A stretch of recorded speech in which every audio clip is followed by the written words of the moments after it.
Back to news. రాష్ట్రంలోని ప్రతి నిరుపేదకు ఇల్లు కట్టించి ఇచ్చే బాధ్యత కాంగ్రెస్ ప్రభుత్వం తీసుకుంటుందని అన్నారు మంత్రి వివేక్ వెంకటస్వామి.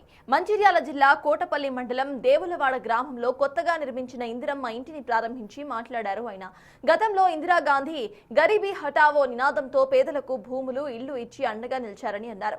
ఆ సాంప్రదాయాన్ని తాము కూడా కొనసాగిస్తున్నామని తెలిపారు మంత్రి. గత బీఆర్ఎస్ ప్రభుత్వం 10 ఏళ్ల పాలనలో ఒక్క ఇల్లు కూడా ఇవ్వలేదని మంత్రి విమర్శించారు.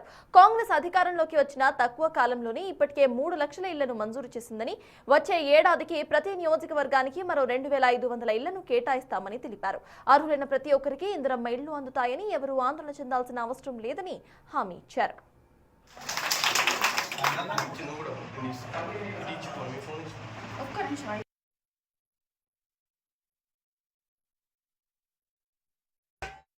పది సంవత్సరాలు టీఆర్ఎస్ హయాంలో కేసీఆర్ అల్లునికి ఒక రూము, కొడుకుకి ఒక రూము,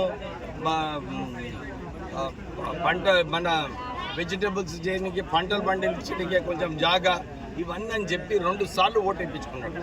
ప్రజలకు అర్థమైంది ఈయన ఖాళీ మబ్బు పెడతాడని చెప్పి.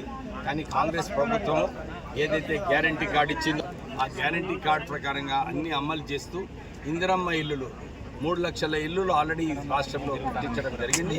మళ్ళీ వచ్చే సంవత్సరం కూడా జూన్ 2 నుంచి ఇంకా 2500 ఇల్లులు ఒక్కొక్క కాన్స్టిట్యున్సీకి ఇస్తారు.